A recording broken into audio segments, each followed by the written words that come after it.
Allah wabarakatuh.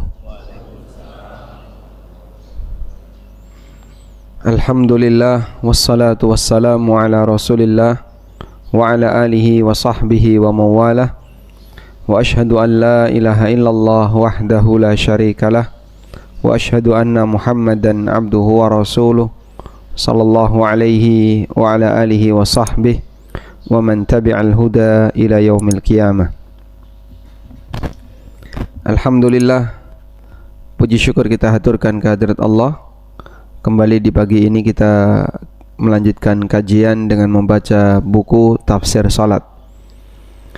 InsyaAllah yang akan kita agar bisa khusyuk dari memahami kenapa kita tidak bisa khusyuk dalam salat. Nanti barulah setelah itu kita bisa ngerti, oh arti khusyuk itu seperti ini. Coba kita lihat di sini. Kita awali dari pertanyaan, mengapa kita tidak khusyuk dalam salat? Semuanya sudah salat subuh. Pertanyaannya, tadi khusyuk atau tidak? Khusyuk? InsyaAllah. Buktinya apa, Pak?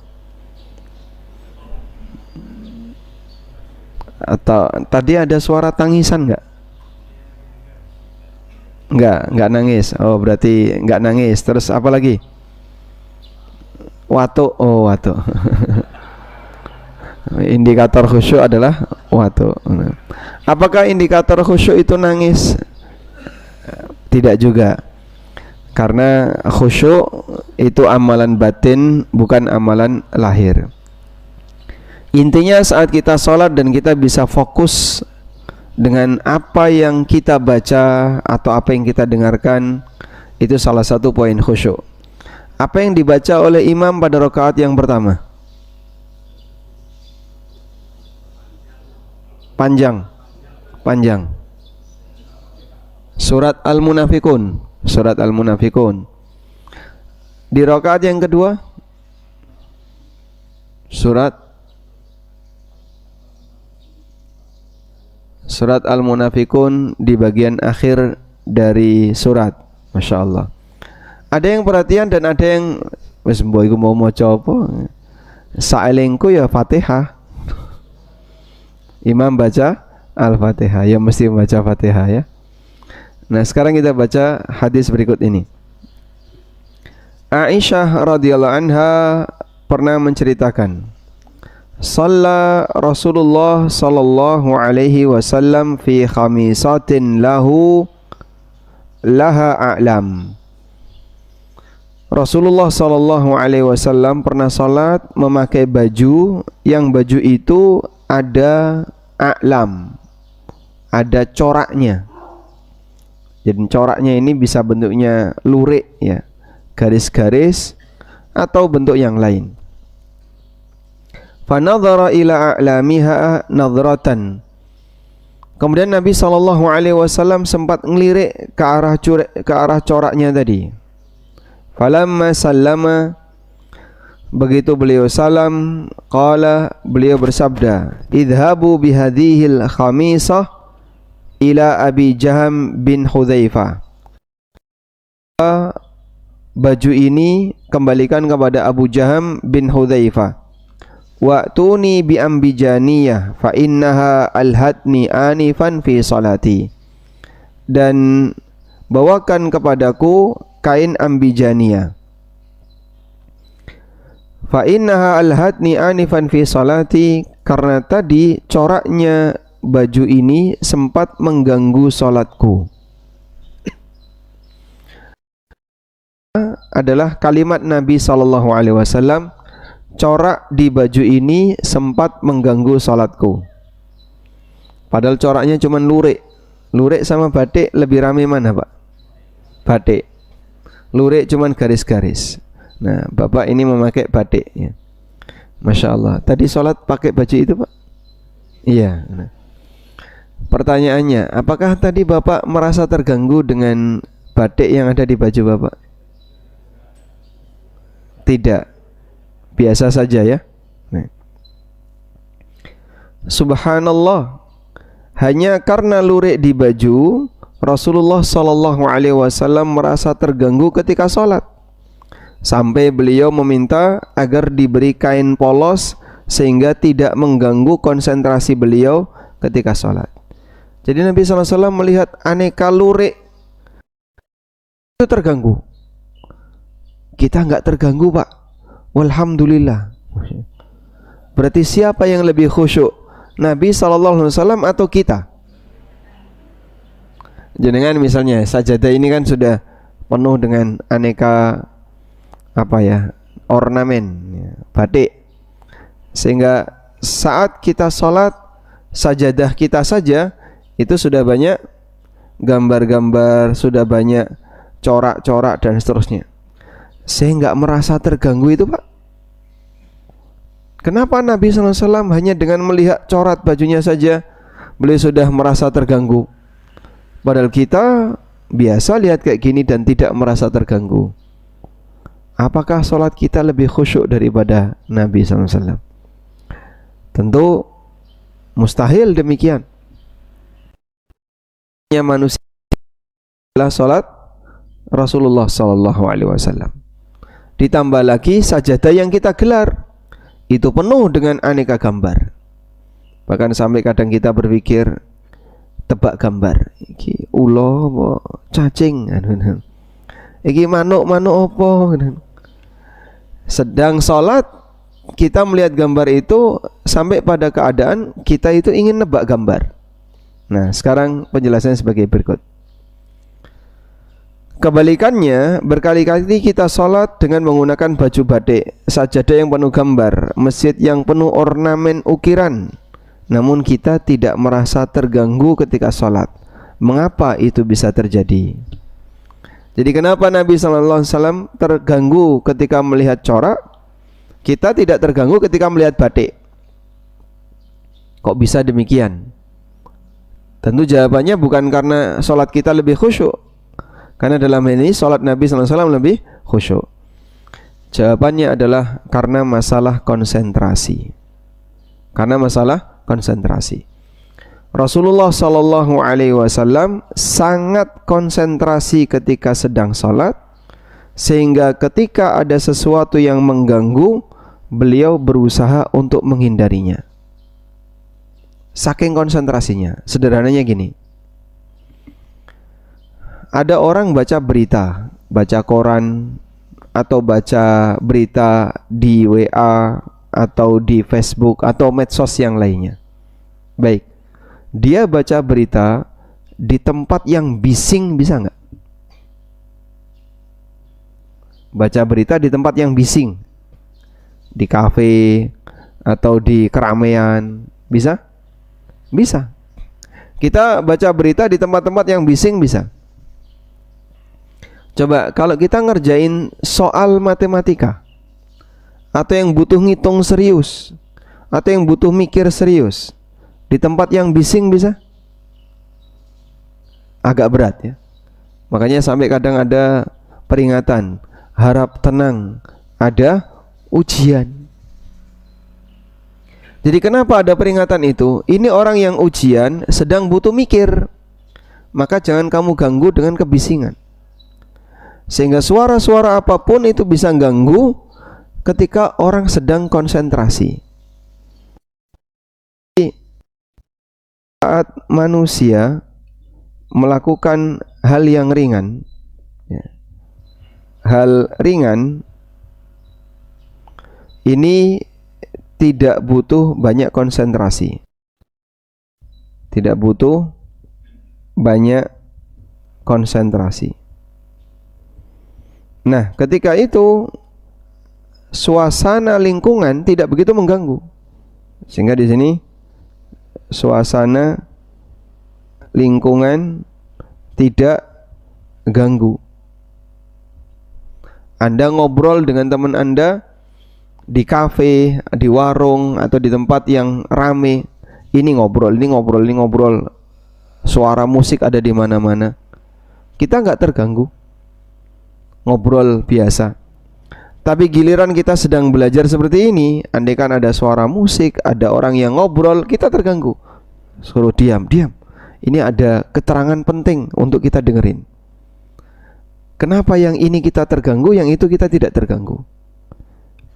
Karena perbedaan dari bobot yang kita sedang pikirkan. Kalau yang kita bahas, yang kita pikirkan itu hal yang ringan, adanya suasana bising, kita tidak terganggu. Beda dengan hal berat. Kalau ada hal berat, misalnya obrolan serius, maka kita akan menyingkir. Jangan sampai ada suasana yang mengganggu. Karena kita butuh mikir serius. Di sini kita butuh banyak konsentrasi. Contohnya tadi ya, ngerjain soal matematika, mengerjakan ujian yang butuh mikir serius, kita butuh konsentrasi. Sehingga dalam kondisi itu suasana lingkungan bisa dianggap pengganggu. Begini, Pak. Terus apa hubungannya dengan sholat? Nah, kita lihat di sini ya. Rasulullah Shallallahu Alaihi Wasallam sangat konsentrasi ketika sholat, maka lurik ganggu. Sebaliknya, konsentrasi kita ketika sholat sangat rendah, kita tidak perhatian dengan semua yang mengganggu di sekitar kita ketika sholat. Jadi bahasa lainnya, sholatnya Nabi Sallallahu Alaihi Wasallam itu jika mau dibuat ilustrasi seperti orang ngerjain matematika. Sholatnya kita seperti baca berita. Begitu ya. Jadi sholatnya Nabi itu hal berat. Beliau jadikan sebagai hal berat. Ibarat orang ngerjain matematika. Sangat serius, fokus. Sholat kita apa? Hal ringan.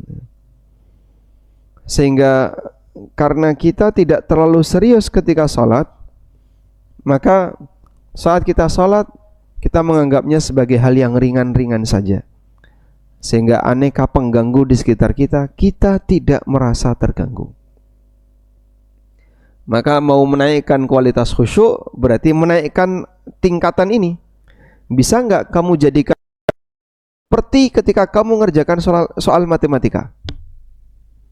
Nah, berarti mengagungkan sholat berawal dari memuliakan, mengagungkan sholat di saat orang akan bisa lebih serius ketika sholat.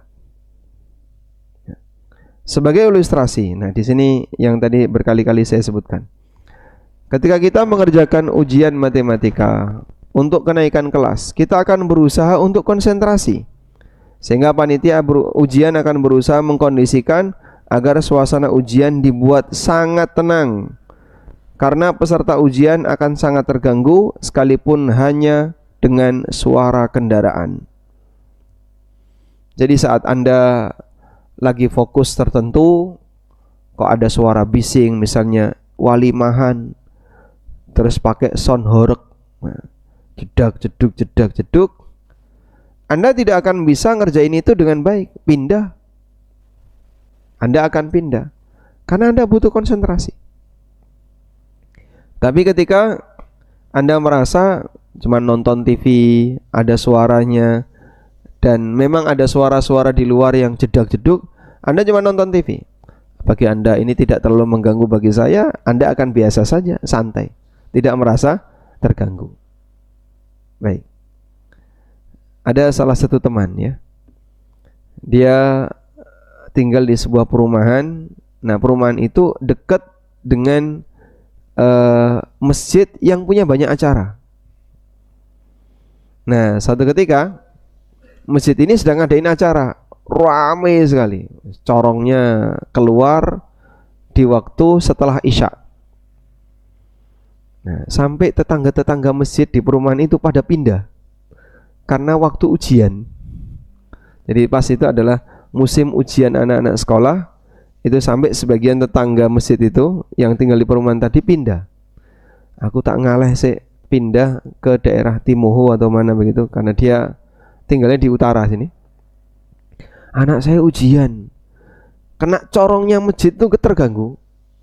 Jadi mau ngapalin, mau baca apa teks tertentu, mau ngerjain soal, itu terganggu. Sampai anaknya dipindah sementara ya, untuk belajar malam itu saja.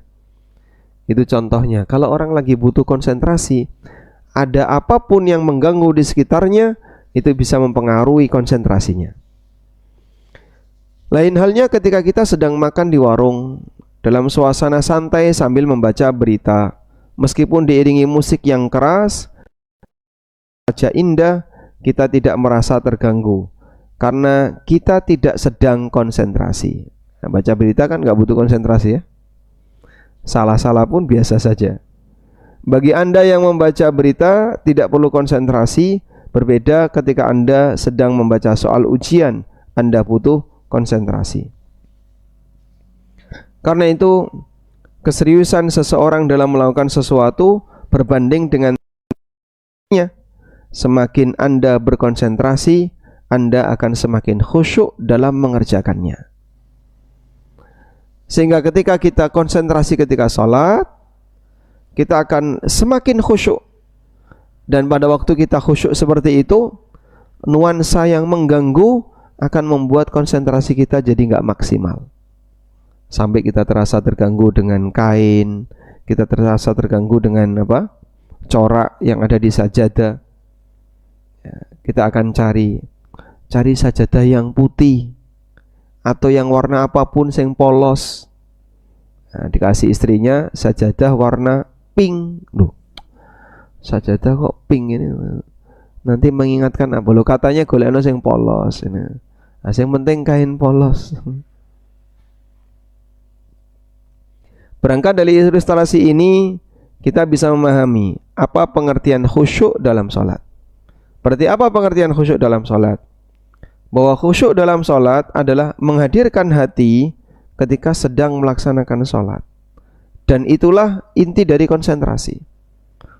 Fokus dengan apa yang dikerjakan. Kalau orang nggak konsentrasi, melayang kemana-mana.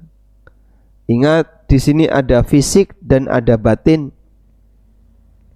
Batinnya memang diam, tapi pikirannya terkadang melayang kemana-mana. Dr. Sa'id bin Wahab Al-Qahtani rahimahullah dalam kitabnya Al-Khusyu' fis Shalah menyimpulkan pengertian khusyuk dalam salat dengan kalimat hudurul qalbi inda talabbusihi bi ta'atillah. Yang dimaksud khusyuk adalah menghadirkan hati ketika sedang melakukan ketaatan kepada Allah. Kira-kira waktu kapan, Pak, orang ibadah itu bisa khusyuk? Fenomena orang bisa sangat khusyuk ketika ibadah itu terjadi saat orang sedang tawaf. Terutama umroh yang pertama. Itu Masya Allah, dia bisa menyelami betul itu. Sehingga saat begitu masuk Masjidil Haram, melihat Ka'bah itu yang berbes mili ya, nangis.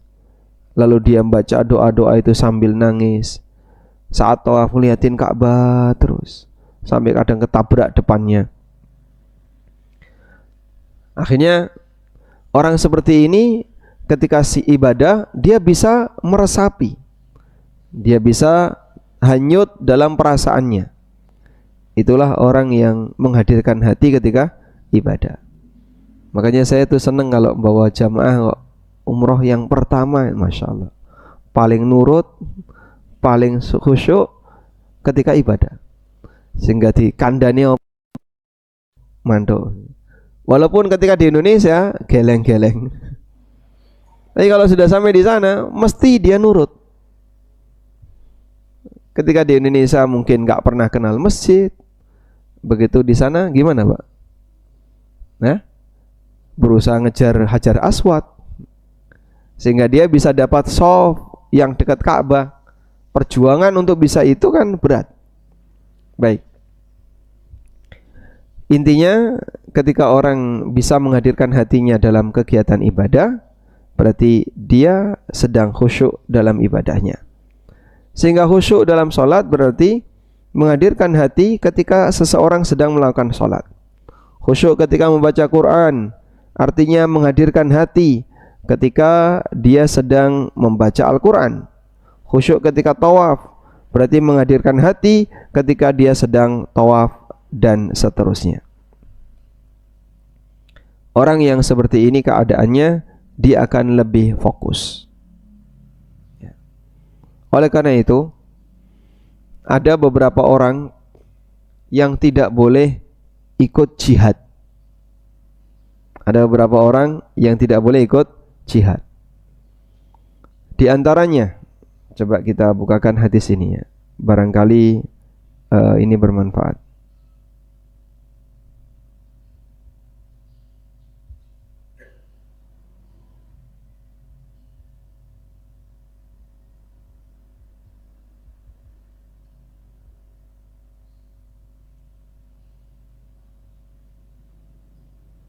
Nah.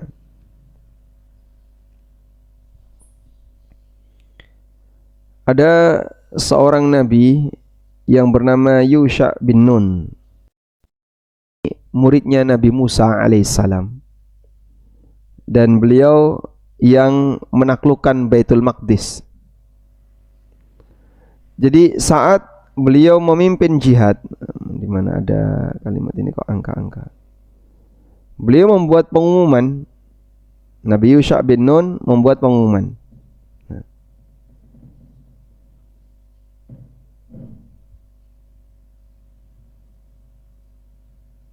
Mana? Ada yang nyala mikrofonnya?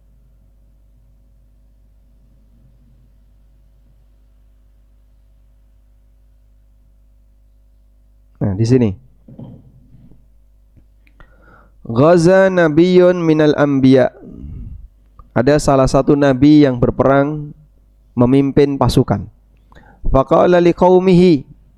Lalu beliau kasih peringatan kepada sebelum berangkat. La yatba'ni. Tidak boleh ikut bersama pasukanku. Satu, rajulun malaka bud amra'atin wa huwa yuridu ayyabniya biha walamma yabni biha. Satu, pengantin baru yang belum malam pertama, nggak boleh ikut. Nanti tidak kepikiran, nggak konsentrasi. Yang kedua, wala ahadun bana baitan walam yarfa suqufaha.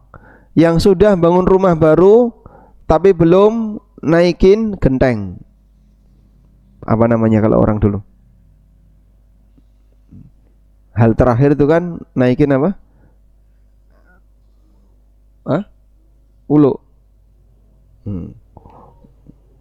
Molo. Apa kalau istilah Jawa Timur? Ngunggah usuk. Nek wis ngunggah usuk, nah berarti sudah sempurna. Dan biasanya kan kerja bakti ya. Yang sudah bangun rumah baru tapi dia belum naikin gentengnya, nggak boleh ikut. Wala ahadun ishtara ghanaman au khalifatin wa huwa yantadhiru wiladaha faghaza. Dan yang sedang menantikan kelahiran kambingnya atau kelahiran sapinya nggak boleh ikut. Jadi beberapa orang seperti ini, kata Nabi ini, yang nggak boleh ikut pengantin baru yang belum malam pertama, yang sudah bangun rumah tapi belum menempati rumah itu, yang punya binatang dan sedang menantikan kelahiran anaknya, nggak boleh ikut. Tujuannya apa? Biar nggak ganggu. Karena konsentrasi orang akan buyar saat dia sedirane gak karuan. Gimana nasibnya, gimana? Padahal ini baru mau berangkat. Tawakal ala Allah. Tapi itu akan bisa membuat konsentrasi orang jadi bubar. Nah, kurang lebih seperti itulah makna dari khusyuk. Orang tidak akan fokus ketika ada pikiran lain yang sedang mengganggu dia. Sedang mikir pingin A, pingin B, pingin C, sehingga dalam pikiran-pikiran itu selalu akan membayangi. Saya masih ingat betul ya. Hari Kamis saya berangkat umroh. Rabu hari Rabu, istri saya ketuban pecah jam 9 pagi. Langsung kita bawa ke dokter. 9 pagi ditunggu kok gak lahir-lahir, dikasih induksi dan seterusnya gak lahir.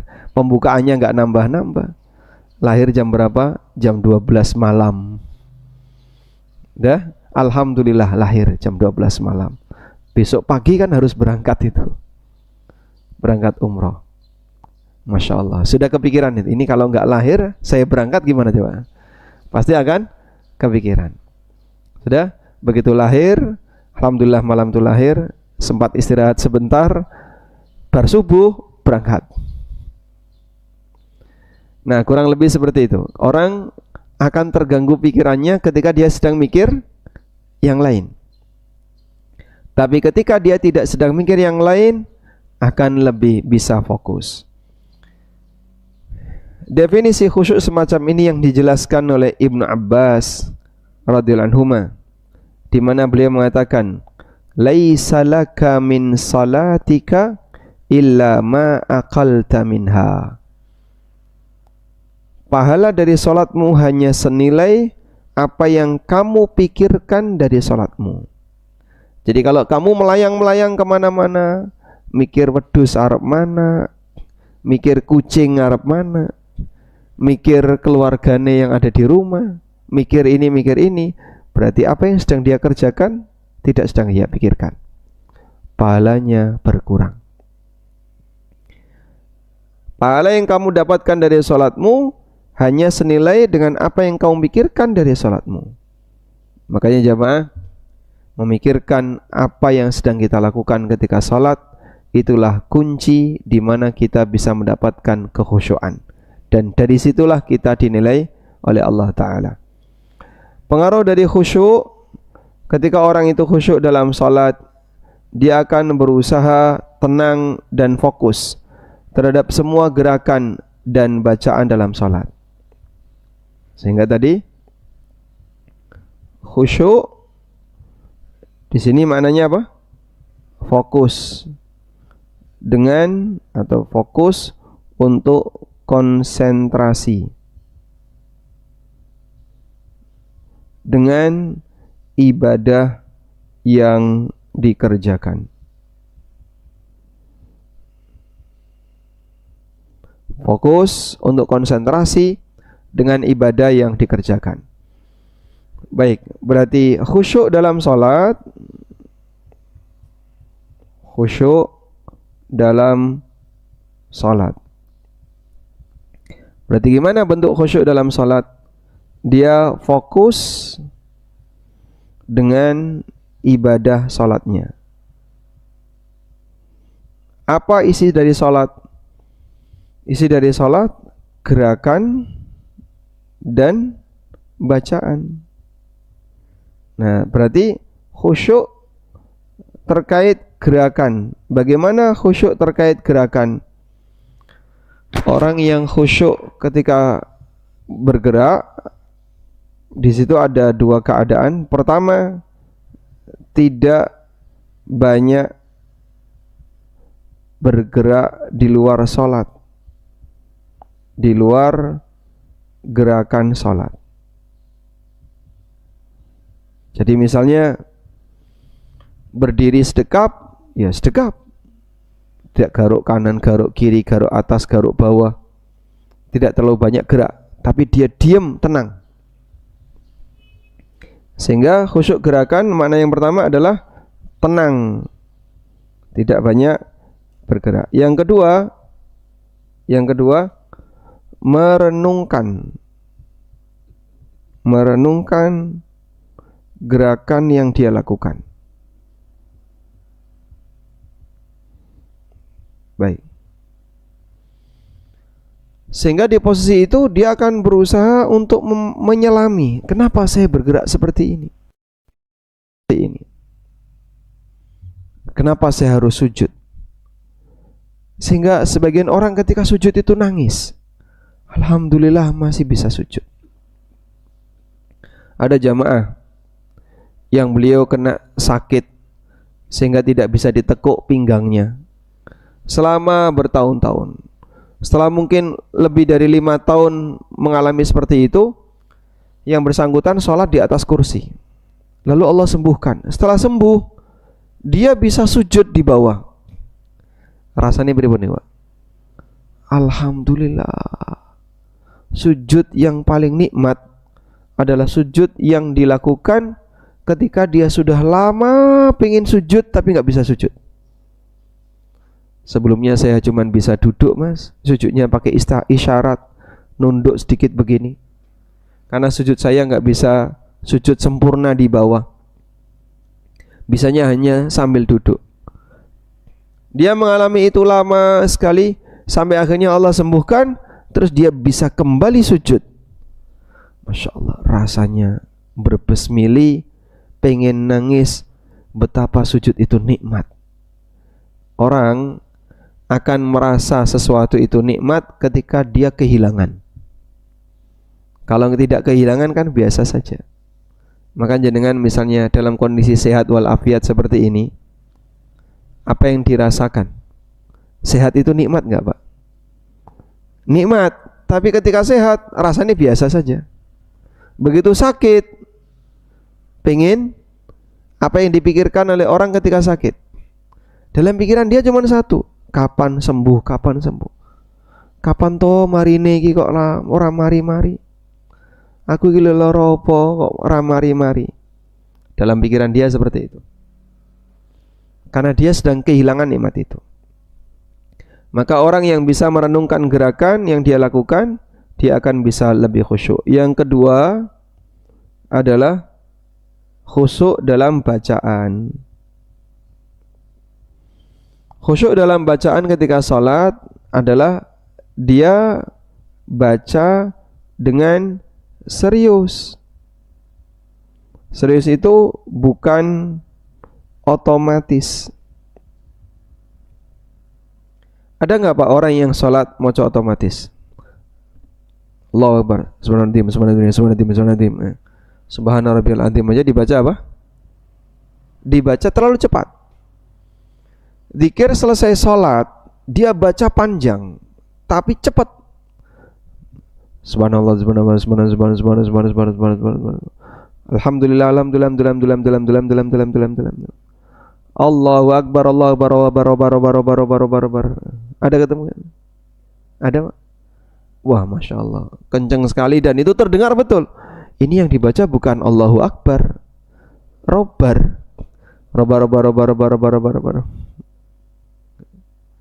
Orang kalau terlalu cepat ngomong kan jadinya apa? Gak sempurna kalimatnya. Dempet-dempet antara suku kata A dengan suku kata B. Saya kira mereka tidak zikir.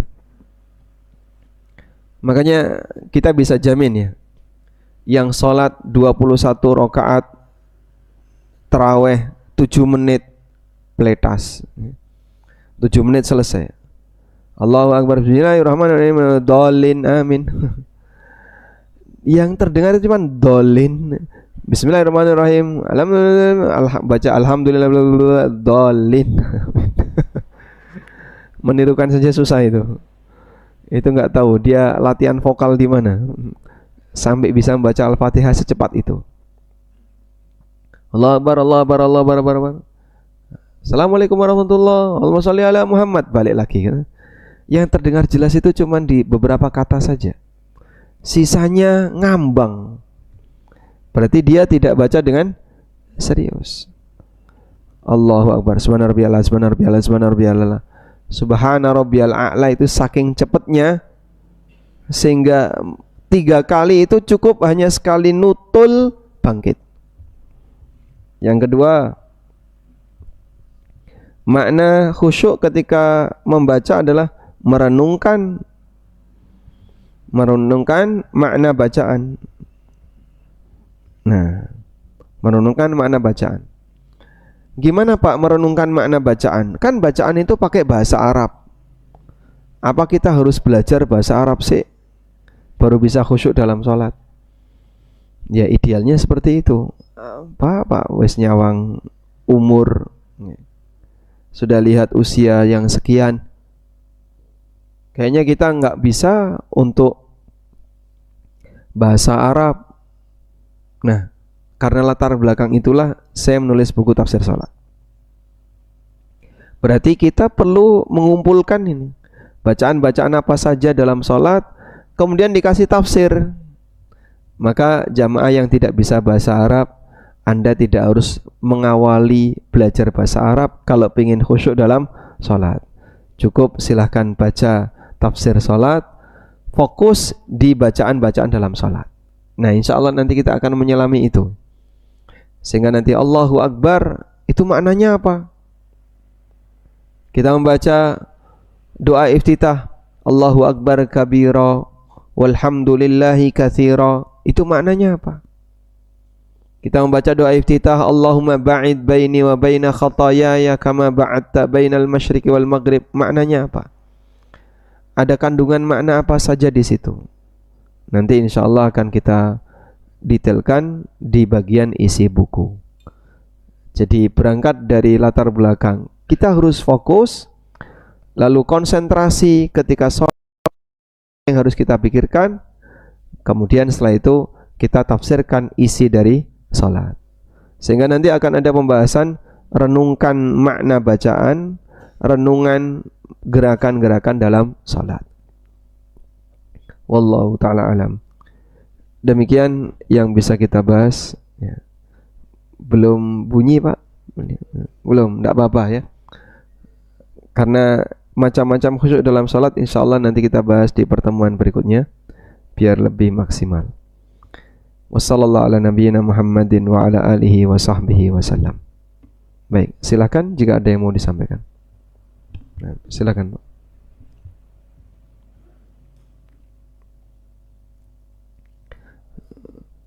Utara 1, selatan 1.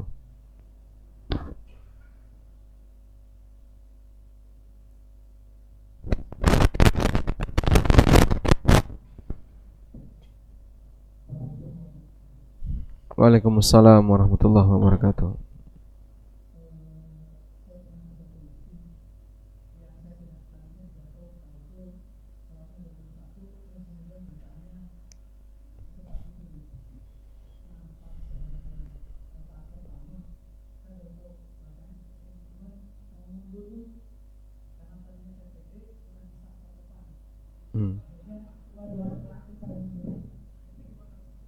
Ya. Kalau Bapak yakin di masjid itu tidak khusyuk atau tidak tumak nina, maka nggak boleh ikutan. Karena sholat tidak tumak nina itu batal. Kemarin sudah kita ceritakan itu ya, bagaimana sahabat Hudzaifah bin Yaman. Sudah belum itu? Ya, belum. Ya. Hudzaifah bin Yaman.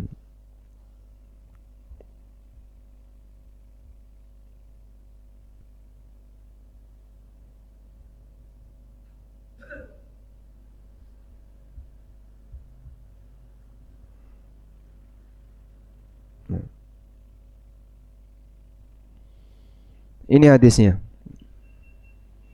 Dari sahabat Hudzaifah bin Yaman, annahu ra'a rajulan yusalli fataffafa. Ada orang yang salat, beliau melihat ada orang yang salat tapi cepat. Faqala lahu Hudzaifah, maka Hudzaifah tanya sama orang itu, "Mundu kam tusalli hadhihi shalah?" Sejak kapan Bapak salat dengan gaya seperti ini? Ya. Qala, orang itu menjawab, "Mundu arba'ina aman." Ya, kurang lebih 40 tahun. Qala, Hudzaifah mengatakan, "Ma shallaita mundu arba'ina sanatan." Berarti selama 40 tahun salatmu enggak diakui. Itu kalau di zaman kita, oh, Anda kan bukan Tuhan kok. Mungkin dia akan bantah seperti itu. Orang ini nurut ketika dikasih tahu sahabat Hudzaifah, "Ma shallaita mundu arba'ina sana." Oh, berarti selama 40 tahun salat Bapak tidak diakui. "Walau mutta wa anta tusalli hadhihi shalah la mutta ala ghairi fitrati Muhammadin sallallahu alaihi wasallam."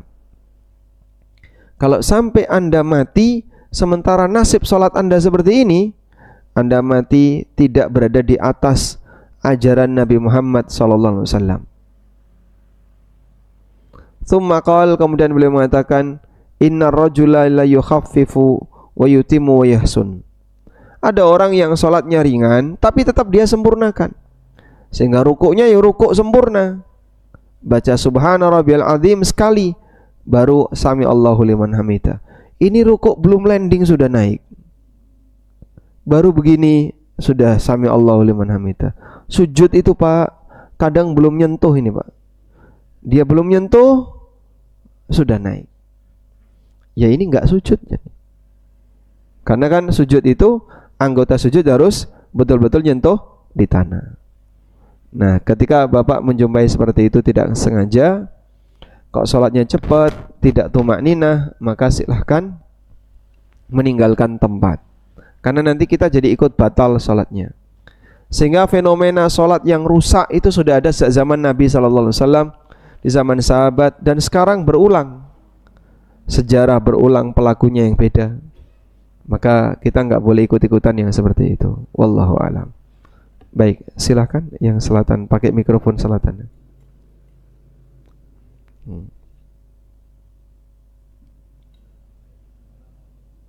Waalaikumsalam warahmatullahi.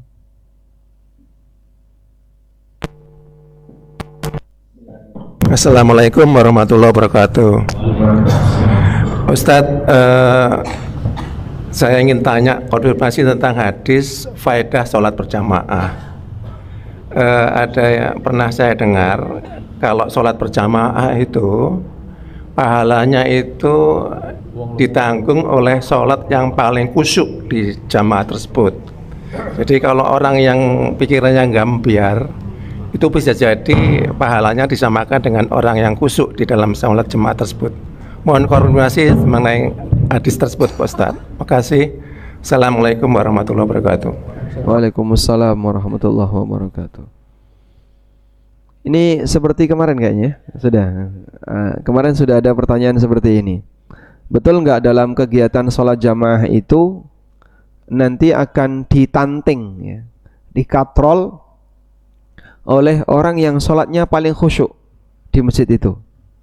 Saya nggak pernah tahu tentang dalil seperti itu, karena kita memahami bahwa di zaman Nabi SAW yang paling khusyuk Rasulullah SAW. Sementara di antara jamaah beliau ada orang munafik, ada orang-orang yang mungkin gak khusyuk, ada Abdullah bin Ubay. Dan kita tahu orang munafik, kata Allah, wa idza qamu ilas salati qamu kusala. Orang munafik itu kalau sholat malas-malasan, wala yadhkurunallaha illa qalila, dan tidak mengingat Allah kecuali sedikit. Jadi enggak khusyuk. Jadi nyatanya sholatnya orang munafik di belakang Nabi SAW tetap dinilai sholat yang jelek, walaupun dia ikut sholat jamaah. Oleh karena itu dalam hal ini kami justru malah menilai pernyataan tadi tidak benar. Kalau tidak ada dalil, ya, tidak benarnya bertentangan dengan realita yang ada di zaman Rasulullah SAW. Kalau sholat jamaah itu punya nilai keutamaan 27 kali lipat, itu betul, ya, dan itu berdasarkan hadis. Sholatul jamaati tafdulu ala sholatil fadhi bisab'in wa ishrina darajah. Sholat jamaah melebihi sholat sendirian dengan selisih 27 derajat. Selisih 27 derajat itu gimana, Pak? Coba Bapak lihat di sini, ya. Dalam sholat, orang itu mendapatkan pahala sesuai dengan tingkat khusyuknya tadi. Nah, maka nilai pahala manusia berbeda-beda. Nah, mana sih? Ada di sini. Atau kita carikan aja di sini.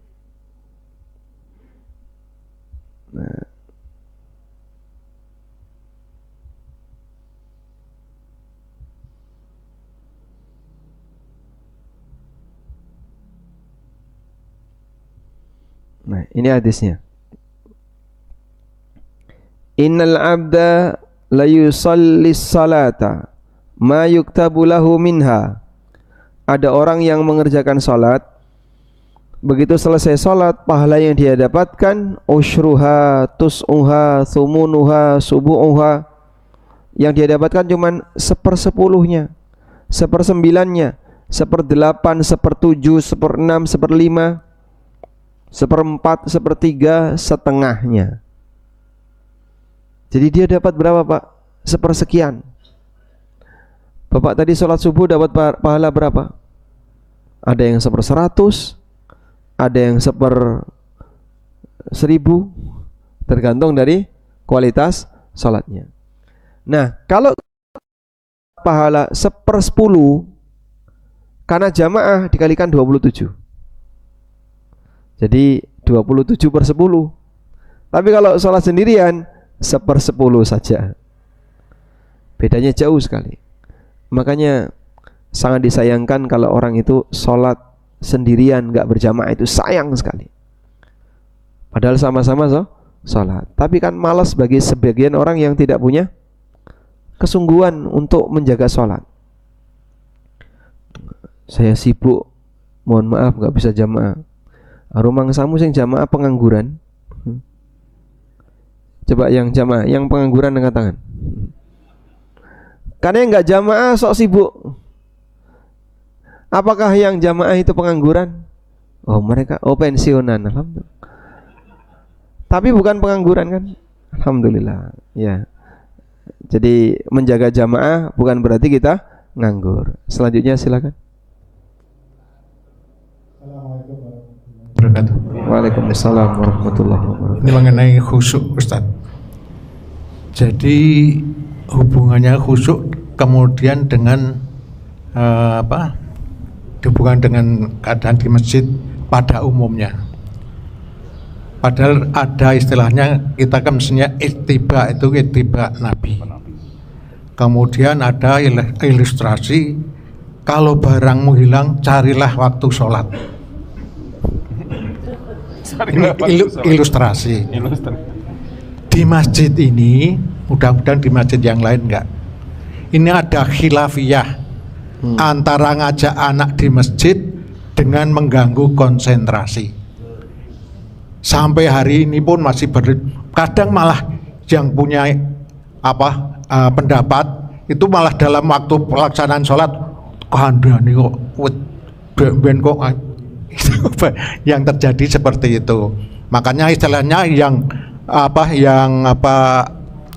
konsentrasi itu berpedoman pada waktu Nabi sholat itu sujudnya lama sekali karena ditunggangi cucu-cucunya. Berarti hubungannya dengan khusyuk dan konsentrasi. Kemudian yang jelas namanya anak itu di masjid tidak mungkin bisa tenang. Sampai hari ini itu jadi khilafiyah di masjid. Makanya penjelasannya seperti apa? Kalau ini ilustrasi, waktu di kampung saya itu anak kecil itu disendirikan. Kemudian ada yang membimbing, nanti ya imamnya ada yang, jadi dipisah antara anak dan orang tua. Makasih. Assalamualaikum warahmatullahi wabarakatuh. Waalaikumsalam warahmatullahi wabarakatuh. Kadang kita malah berpikir begini Pak, banyak masjid itu seperti putus generasi. Sehingga jenengan misalnya di Masjid Marhamah ngitung kotak infak, itu kan pemuda semua itu ya, Pak, yang ngitung kotak infak Jumatan di Masjid Marhamah pemuda usia 70-an semua. Masya Allah. Iki saya ngitung kok pemuda semua ini. Pemuda 60 tahun yang lalu, pemuda 50 tahun yang lalu. Jadi kalau kita buat sensus siapa sih yang mengisi masjid, dominan usia berapa Pak? Dominan usia berapa? Manula. Dominan manula gitu ya. Sehingga mungkin 90% isi masjid ini manula. Anaknya kemana itu? Yang generasi bawahnya. Ini kalau manula 10 tahun ke depan misalnya atau 20 tahun ke depan sudah kapundhut sedaya. Terus yang melanjutkan siapa? Jadi kayak masjid itu putus generasi. Kita sendiri misalnya melihat kalau di kerajaan alhamdulillah jamaahnya lebih muda daripada marhama. Makanya nek bal-balan ini menang kerajaan, Pak. Marhama beruban semua yang di kerajaan alhamdulillah di usia 50 ke bawah itu masih ada. Memang yang usianya 30-an, 20-an masyarakat setempat jarang yang sholat. Kalau Jumatan sih semuanya. Tapi kalau 5 waktu rata-rata ya yang usianya 50-an. Nah, di banyak masjid yang sholat ya di usia 60 ke atas. Makanya sering kita bilang tidak tahu kita ini masyarakat itu ada apa, sehingga kenapa hampir semua masjid yang meramaikan itu 60 ke atas. Sekarang saja ada program masjid ramah anak, karena selama ini masjid itu ramah lansia. Sementara yang anak-anak nggak ada ya. Kita buat program masjid ramah anak, itu yang lansia ya tadi terjadi khilaf antara yang membolehkan dan tidak membolehkan. Betul Pak, ini anak memang ganggu. Cuman ketika mereka tidak diperkenalkan masjid sejak dini, ya nanti nggak ada penerusnya sama sekali. Jadi begitu yang usia 60-70 ini nggak ada, bawahnya ini kemana? Kan belum datang sampai sekarang. Coba yang warga asli yang usianya 30-an, ya, yang 30-an, nggak ada, nggak ada. Yang 70-an ada 70? 1, 2 60-an banyak ya. 50-an masih ada 1, 2, 3. Begitu kita bicara yang 30-an, 20-an nggak ada. Kemana mereka ini? Ya. Wonten cuman 1. Nah coba seperti ini kita sadarkan ke masyarakat. Jadi mohon toleransinya. Yang bayi-bayi akhirnya dihadirkan, semoga mereka nanti yang akan melanjutkan. Begitu yang sepuh sudah nggak ada, memang penggantinya terlalu jauh, tapi nggak masalah. Setidaknya masjid Anda tidak dijajah orang lain, tidak perlu impor jamaah dari luar. Kadang saya sendiri juga nggak nyaman misalnya.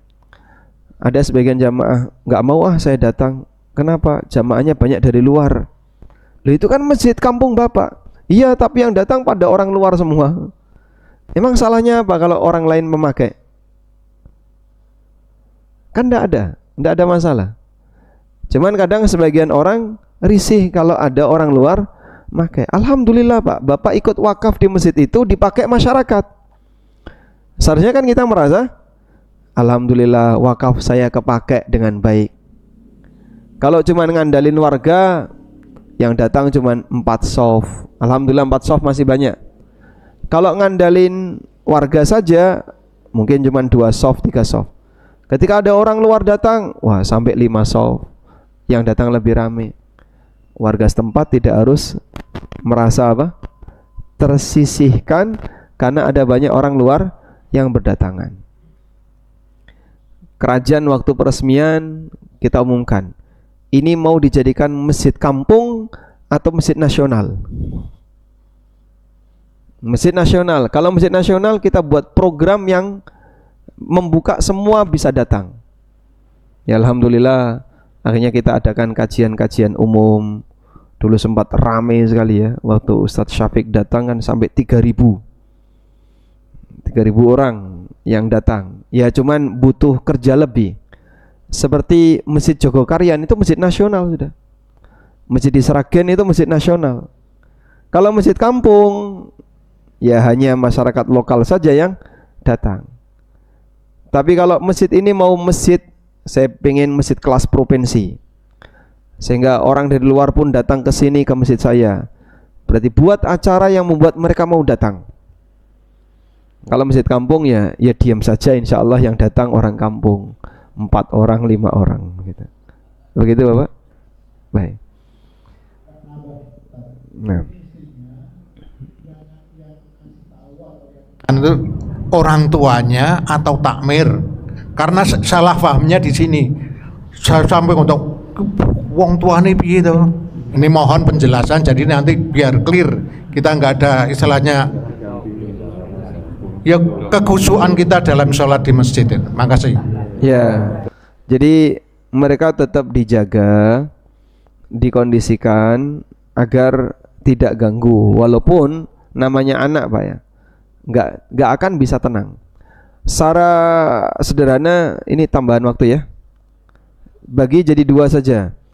Yang sudah bisa diajak sholat silahkan diajak, yang belum bisa diajak usia 2 tahun 3 tahun, yang kira-kira nek neng masjid isinya mau dolanan pintu atau mainan apa saya sendiri anak saya usia 2 tahun itu nek wis kadung glidik ini ya. Kadang dolanan mikrofon, kadang dolanan pintu. Tapi kalau nggak ikut nangis.